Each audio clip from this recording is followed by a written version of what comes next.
Hey everyone, it is the Spin Cycle. Andrew Southwick and R.C. Williams back with you.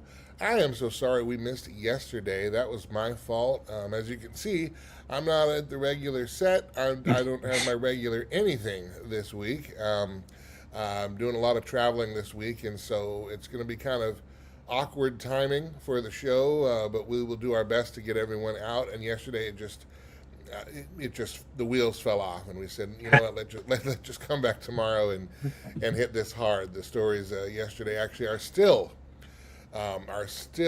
relevant today, so we're gonna touch on those. And first, let's see, which one do I want to use? Oh yeah, the shot in the image. Here we go.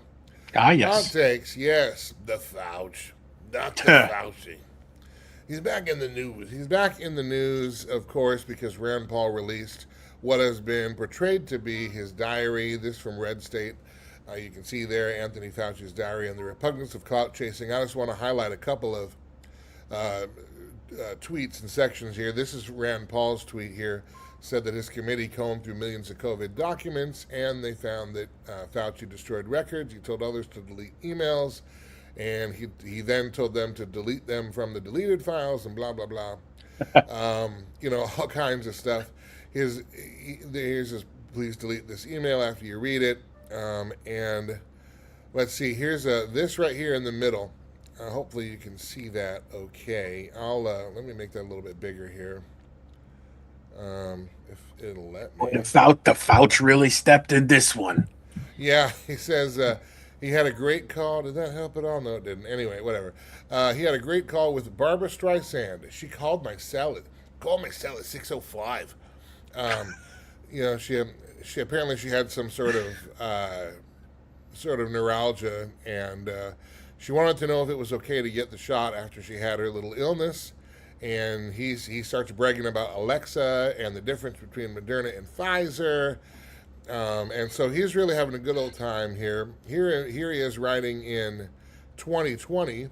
Big front page article about me appeared in the Washington Post. Very flattering. The situation with my national and international fame is explosive and really unimaginable. It is not hyperbole to say today that I'm the most famous and talked about person in the country and one of the most recognizable person in the world. Countless profiles on me in multiple media. I can't even read all the things written about me since I'm so busy. Seriously.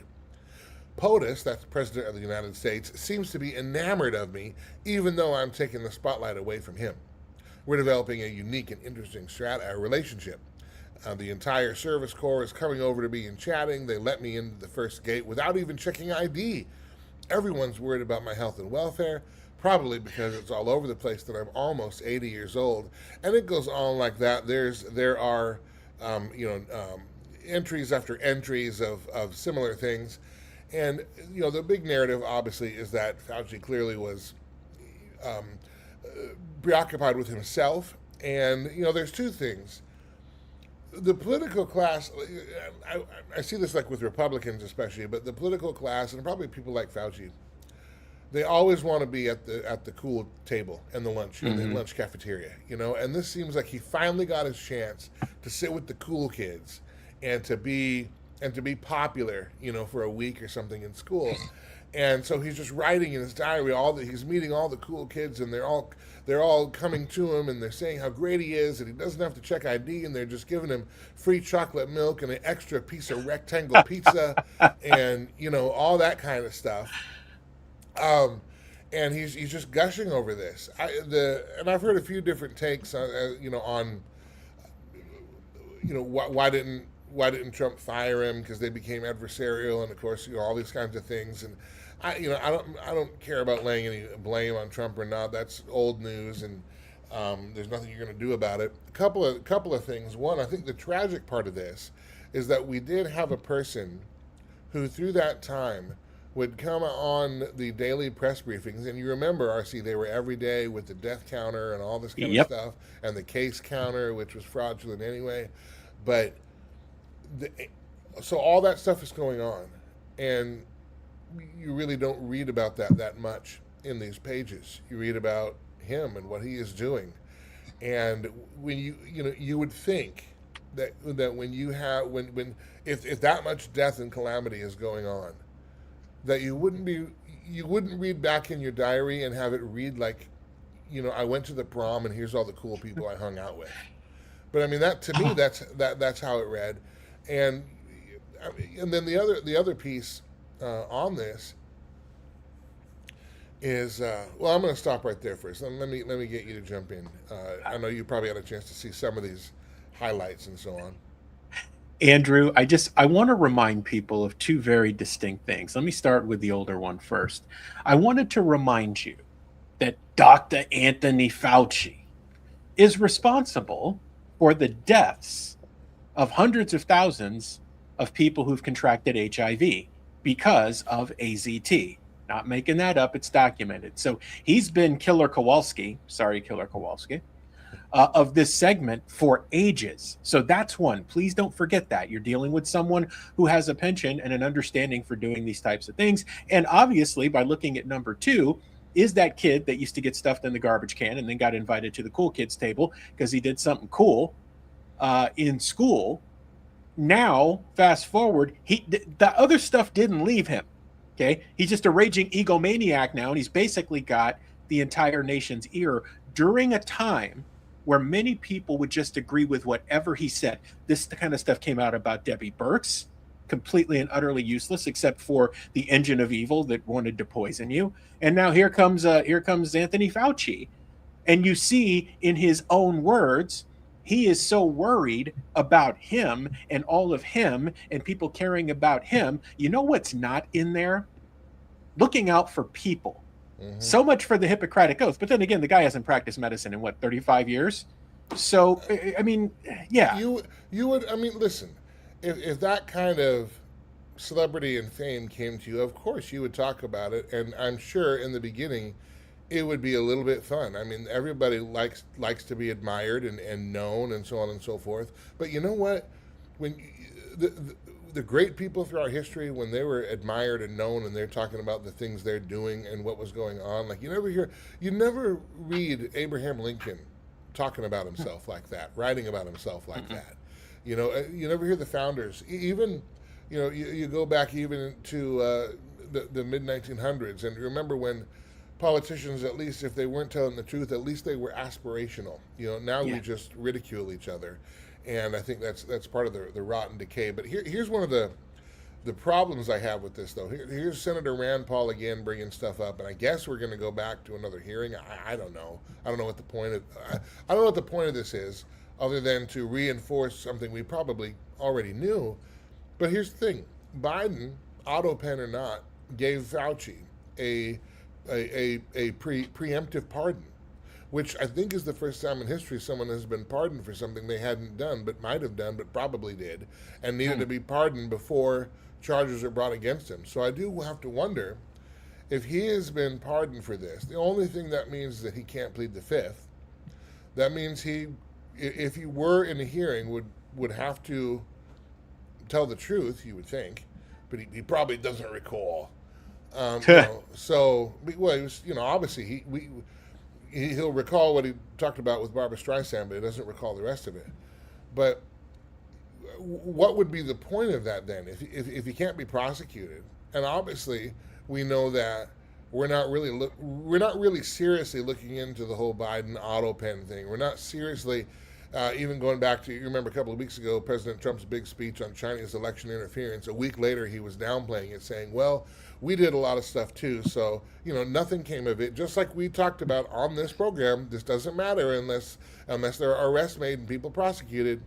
And so, no. So I don't know that we're actually serious about this at all. And I would wonder, too, I mean, I'd like to think that Rand Paul at least, wants to get some justice, but if he's already pardoned, how do you get justice? What do you do? I mean, he can admit stuff all he wants. It won't matter. I mean, your best bet, Andrew, is something that they had worked on in Southwest Florida when Fauci came, is that you can bring him up on state charges, right? Yeah. Can the states do something here? Because a federal pardon doesn't impact a state's ability to do that. Is there a crime, and can he be prosecuted for a crime. That was the fervor like a year and a half ago, because he was speaking down in Southwest Florida, and they had like a full on protest and everything. And they're like, hey, you know what? If we can get our AG to move, our state AG, can we do anything? Has a crime been committed here? Mm-hmm. So my hope would be that a state has the fortitude to actually do something about it. But unfortunately, yeah, a lot of it is window dressing. Here's what I think is good, Andrew. And this was the same thing that happened to Debbie Burks and some of these other clowns that were part of this foolishness, where it was basically a weapon of mass destruction leveraged on the American people with that whole insanity. Is that now it's out there? You can see these maniacal egomaniac people and the degree and level of evil they were willing to stoop to for power, for fame, and for money. And I'm glad that that's in the public record. My prayer is that people don't forget that and don't allow them to walk down the street without the ridicule, because that's what needs to happen. If you're going to commit that type of crime against an entire country, let alone probably the world, right, then you deserve what comes with that. Mm-hmm. Mm-hmm. And listen, the next time some major emergency happens, we got to realize that if this is true of this ilk of people, it's probably true of the next generation too. I don't really see Yep. the Washington swamp getting drained, no matter how many posters or things we see about that. All right, next story. RC, this is one you brought to the table. AI Yeah. companies destroying books. Now, I did read an article, or a report rather, about how Amazon, for example, is buying up a bunch of old books and buying the rights and then taking them out of print and destroying them. RC, this comes from We Are Watchmen Substack, wearewatchmen.substack.com. Take us through this. Yeah, Andrew. So we got wind from a friend of ours who is also strong in the spirit. He said, hey, you guys need to take a look at this story about them taking in books, using them to train LLMs, large language models, and then basically just destroying them. So we took a look at the piece from Futurism, and we looked at some court documents. Anthropic has kind of been at the front of this, and there was actually a lawsuit. But Andrew, here's what's happening. The Amazons of the world, or Anthropic, or some of the other AI companies, are buying up these books to train models, right? So they're basically slicing and dicing them so that they can get them in faster. But then what's happening after is they're just being done away with. So the concern naturally becomes here is that is some of the stuff, or all of the stuff that's being done away with, are we ever able to get it back? Are there even any copies left? And so we asked the obvious question in the piece from a biblical standpoint. Our forefathers spent ages ensuring that historical record was there for us, right? And so if that is where we come from, how in the world does any of this make sense? So that's danger number one, right? Danger number two, if you don't have a physical copy of something, Andrew, we've talked about this a lot on the Culture Crossroads, this you'll own nothing and you'll be happy, right? Or the rental or leasing economy. Mm-hmm. Once you don't have it physically anymore and you've only got it digitally, they can start to change things. And what are they changing? Or what are the large language models going to potentially change that they don't like because their algorithms are programmed by people who have a dislike for those things, right? Including the truth, right? So their bias gets leveraged in. And so we looked at that in the article through a biblical lens, and we said, listen, you should be concerned about this because in some ways it's kind of like the book burning. But it's being given to you under the guise that if we do this, we can get you all the information anyway and give you a ton of context, and you really don't need the books. My friend, we all know how that ends, and it's not good. I planted a church some years ago, and my co-pastor was um, involved in a ministry in Haiti, and it was an orphanage in Haiti. And so the church would regularly send mission teams to Haiti in partnership with that orphanage to do work.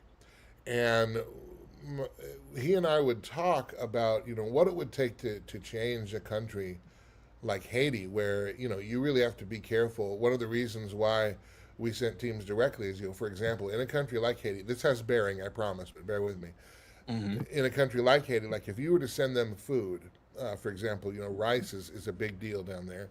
If you were to send rice, you want to get it directly to the people, because if you do it through governments, like I think like Clinton has a foundation that goes to Haiti, Ugh. and you know, my co-pastor there would just say how fraudulent that was, but it just the Hmm. government just takes it. Like it doesn't ever get to the people, so you Correct. have to get it. You have to go person to person and get it into people's hands.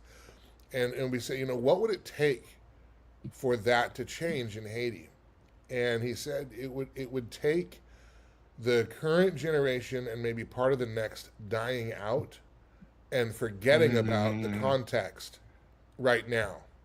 Well, if you Hmm. were if you were Agenda 2030, if you had to also defeat the middle class, if you which is very difficult because in America the middle class is also armed, Right. and in America the middle class will do two, three, four, five, six jobs before we fall on the government rolls. Not that we want to do that, but you know we're not going to give up our freedom just so that we can have a free internet. But if you wanted to do that, one of the things you would need to do is erase history. The way to erase history is to wait out those who remember it on the one end, and then erase the back end. And I'm not saying that Amazon that they're sitting up there, like Mr. Burns and doing that kind of thing, but it certainly makes it so an opportunist would say, "Oh, great, this is fantastic.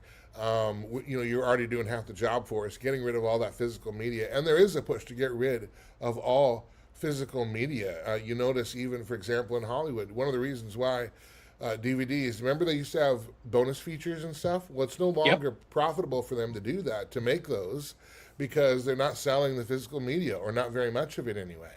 And they'll all be limited releases, and usually you find it at Walmart or Target. That's about it. So because everybody's streaming, right? So it's changed the market. But because everybody's streaming, that's not physical. The same is true with books. But books, especially, that really is our time machine to civilizations and eras of the past.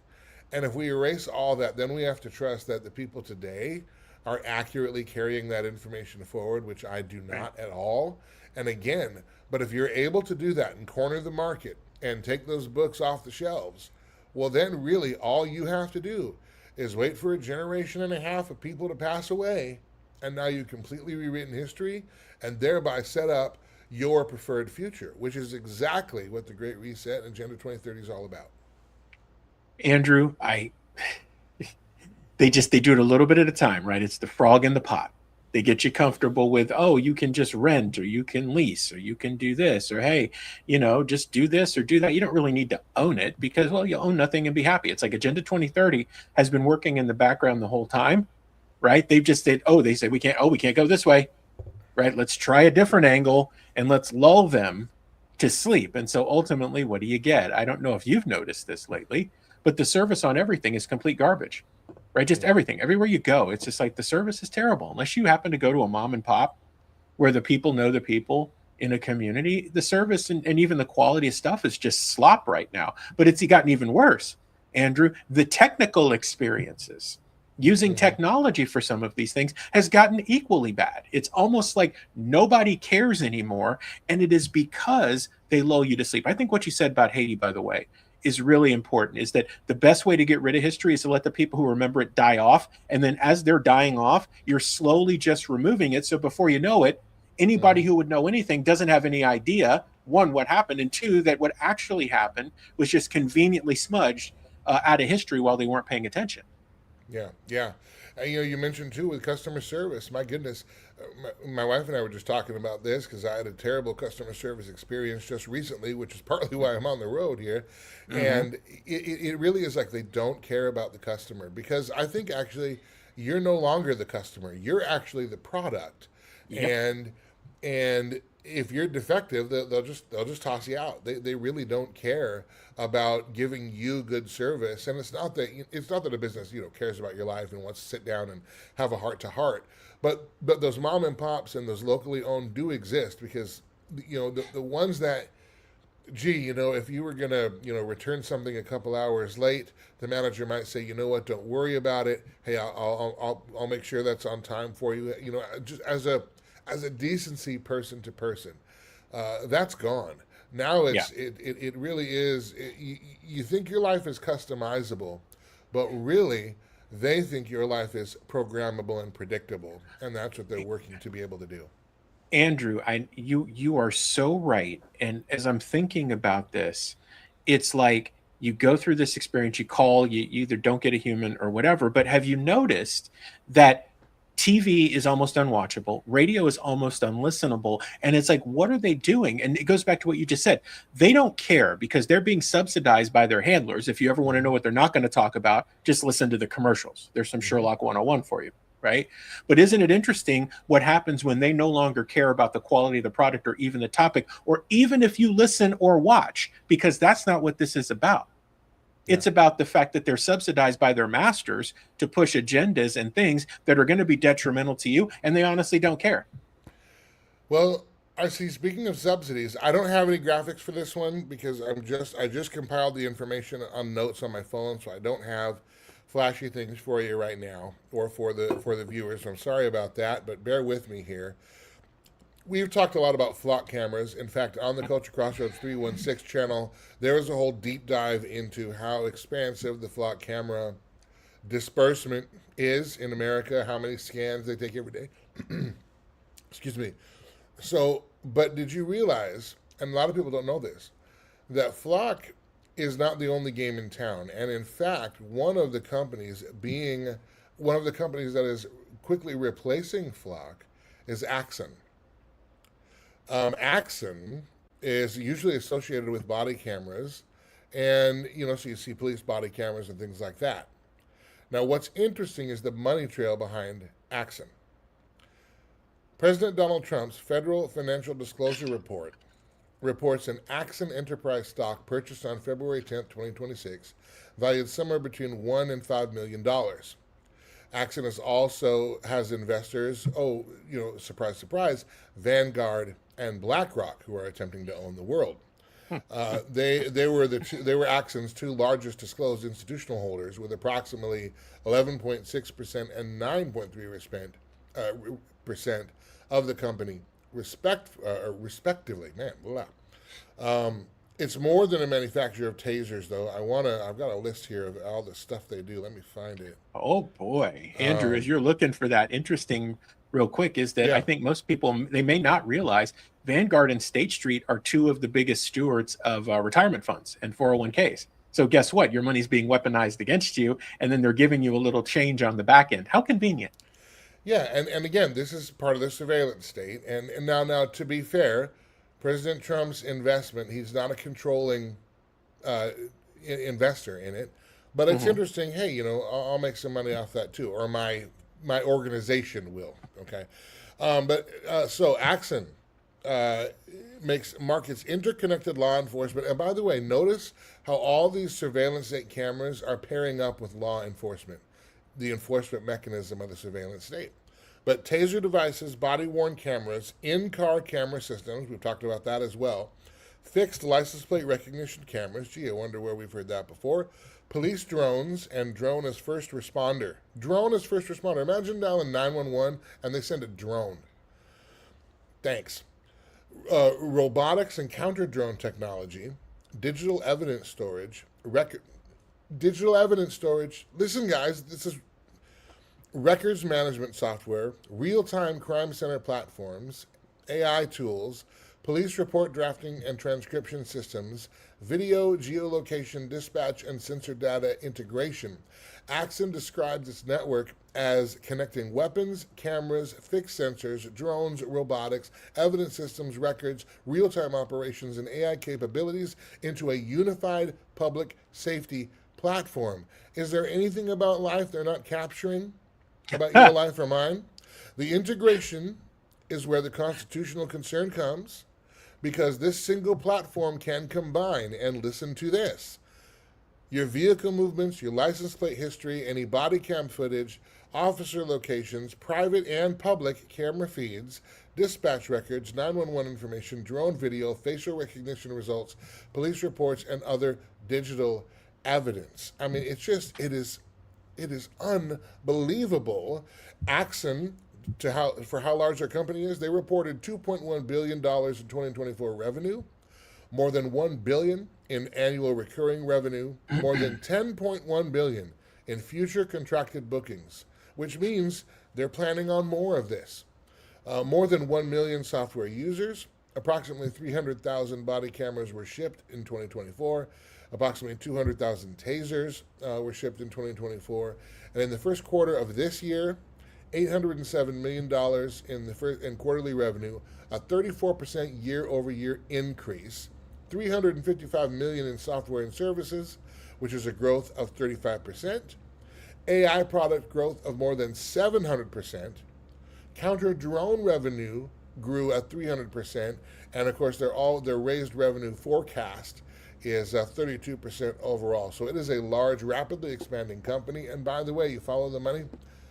President Trump his organization is an investor in this as well, and we need to be paying attention, because if we are looking for our leaders to do something against the surveillance state, it is troubling, to say the least, to find that our leaders are invested in the surveillance state. Andrew, I've been working to temper myself as you were talking, so I don't just go after all of these places or industries. But this in some way dovetails to what we talked about in our last story. The quality of everything has gone to crap. But now it seems like there's just this rapid fire money grab. Now, from our side with Sherlock as a business, we have turned down Internet of Things business, large numbers, okay? Because we knew ultimately where that would end up. And we had to ask the hard question, spiritually and ethically, like, do we really believe what we believe? And if we do, how could we be a part of that, knowing exactly where they were going to take it? But there's always going to be a filthy money pig out there of some kind who is willing to do this. So things that should scare you. I said a moment ago, Vanguard and State Street, largest stewards of 401ks, retirements, and pensions, right? They're using your money, weaponizing it against you, and giving you some chump change on the back end so that your portfolio goes up. Yeah, you can enjoy that when you're in your 15-minute city and not able to eat meat. Have fun with that. Obviously, President Trump's organization, or his blind trust, or I don't know if it's 1789 Capital. There's so many different avenues there. You also have to ask the hard question. Not all investments are good investments, even if they return you a lot of money, right? Do you really want to be affiliated with this when the prevailing narrative is that you're allowing government to continue to encroach at all levels, or you're at least encouraging them? Because people say, well, look, that's federal. These law enforcement organizations are local. And I say, yes, but the feds have a ton of influence, most likely on your police department or your county sheriff, because they're providing them all of these tools, right? And all they have to do to get the tools and get the money is say yes. Mm-hmm. How convenient. Right. And so we've got all these things going on. But, Andrew, and I'll stop. So here we are, defense. Right. So defense is another one. Big. Right. More bombs, more killing. Hey, more money. Surveillance. We've got that now. Health, pharmaceutical. Right. Legalized drug dealers. It seems like it is okay as long as every hog can get its space at the trough. But you got to ask the hard question, Andrew. Where does this ultimately lead? What's the end game here? Mm-hmm. Well, we just talked about erasing history in the story before this. We just, when you break down what Axon and Flock are doing, and there are a couple other companies as well, but then you also have the big data companies like Palantir and so on, Oracle. What's the one that I'm forgetting the name, that the Pentagon didn't like for a little while? Which one was that, RC? Do you remember? Oh, geez. I feel like it starts with an A, but I can't remember. It doesn't matter. Me either, yeah. Anyway. Anthropic. Yeah, that's Claude. Yeah, right. So, all these companies together working all the same way, and again, partnering with governments to do it, using government agencies, whether federal, state, or local, to on the enforcement or the implementation of them. And then you have huge data centers that we don't need, other than, unless you were going to store an amount of data that would be that detailed, that rich on that many millions of people. I think this all goes to the laying down of the infrastructure of the surveillance state, and it's the thing that I will not shut up about, because and one of the reasons that I'm critical of the Republicans, because it's happening on their watch, and eventually you're not going to have somebody who is okay with. Right now, I think our government is kind of okay with liberty and freedom. Eventually, they're going to get sick of it, And because we've seen through history, when rulers and leaders have that kind of power and they have the opportunity and they have the means to tighten the screws on their citizens and turn them into serfs and subjects, that's exactly what they do. The thing that bothers me is that either of our parties. Exactly. Welcome to the rebellion. All you have to do is talk about the product around your cell phone and you get the ads. Absolutely. And do you remember, though? I mean, I think 10, 15 years ago, we would joke about that. We would joke about saying, hey, I just talked about, buying a stainless steel pot and pan, and all of a sudden I got an ad. They were already, and people said, oh, no, they're not doing that. You're crazy. Now they admit it out loud. We know they're doing that. And not only are they doing it, but they're watching you on your cameras, because even if that little green light or that blue light isn't on, it can still be operational and gathering data. They're monitoring your every keystroke. They're not even hiding the fact that if you're using a free email platform, that they're reading your emails, because you now get an AI email summary that appears before you actually open your email. All the things we thought they were doing, they're doing. And again, this is infrastructure and that's my problem with this. That one day, if we don't put a stop to this, it will be used against us. And what I really hate right now is that it's that at least in this particular iteration, it is the Republicans who are allowing this stuff to go through, who are not decrying any of it, who are not calling a session to figure out what kind of either regulations or policies or protections need to be on these companies so that they don't violate any of our constitutional rights.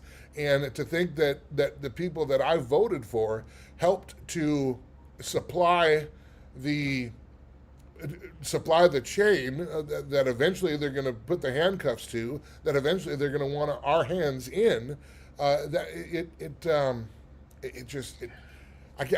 have no words. I have no words. But that's why I'm hard on Republicans. It's not because I'm not conservative. It's because I am conservative, and it's because I don't want my team laying in the infrastructure that's going to go for the future oppression of all people, from coast to coast. Andrew, I'll take people back quickly. Mid-spring of 2024, what did we say on Culture Crossroads? We said, here's the challenge with J.D. Vance. If J.D. Vance is the pick, you're going to give Peter Thiel and his people an outsized influence on an incoming Trump administration. If you do that, your technocracy will show up in a red dress instead of a blue dress, and you will take it. Do not let that happen. You have to be vigilant. We used to say it episode after episode after episode. We've written about it extensively. You've talked about it extensively. And yet here we are once again. And we talk off the air. So does it say that we talk off the air all the time, but we want to be wrong. We so want to be wrong because we need these things. We need to be wrong. Yeah. Right? That's how serious this is. Guys, if you don't deal with this now, it is going to certainly deal with you and anybody else you love, and those grandkids that you haven't met yet. They're going to get that world if you don't do something about it. So these are great questions to ask. If you want some action steps, something you can do practically in your community to push back, number one, we've got midterms coming up. You should be asking, if you still have primaries coming up like Florida does, you should be asking those candidates, where do they stand on the surveillance state, on all these things, on flood cameras, on Axon technology, and all these things. And number two, get familiar with the doctrine of lesser magistrates. Yes, read a little bit about our history and our founding. But the doctrine of the lesser magistrate, your local sheriff is the most important defense you have in your community. You want a sheriff and you want to vote for a sheriff, but I would hope you would want, at least I want, and right now do have, a sheriff that whatever the feds say and whatever the state says, the sheriff is only accountable to the people in their district, in their precinct. Correct. So they don't answer to the feds, they don't answer to the state. They don't have to enforce anything that they find unconstitutional. So get to know your sheriff, make sure you got a good one, because we're going to need to batten the hatches, and I think we're going to have to do it locality by locality, because the feds are gone and many of the states are following suit. Our communities have to tighten up. That's where the pushback's going to come from. You can start doing that today. RC, go ahead. No, I was just going to say, Andrew, you are so right. And then I was going to give the places where people could see stuff. So. Yeah, do it. Go for it. Yeah. All right, so obviously Spin Cycle, you can see this on our Facebooks and our YouTubes and our X's and everything like that. You can also see it on Culture Crossroads. The stuff's running along the screen there on YouTube. Also, we are on the Beck Cable Network. The Watchmen Action Network 24/7 is now on the Beck Cable Network in North Dakota. Bismarck, Fargo, those metros. You want to catch the show. The Spin Cycle airs every weeknight at 9:30. So if you caught parts of this and you want to catch the full show, you can go. If you're on the Beck Cable Network, you can watch Channel 40. If not, you can go to watchmanaction.org. Just click on the network button, and you can actually watch the Watchmen Action Network whenever you want. All right, and that's going to do it for us. For RC, I'm Andrew Southwick. Thanks to those of you who stopped in for a few minutes or for a little while, and for those of you checking us out on demand. Tomorrow's Spin Cycle is going to be late in the day, and that is due to just my traveling and my schedule. So it's going to be more of an afternoon, late afternoon, or perhaps a pre-dinner time show. We apologize for the lateness, but we'll do our best to get back to middays as soon as we can. Thanks for being with us for today, and we'll see you tomorrow.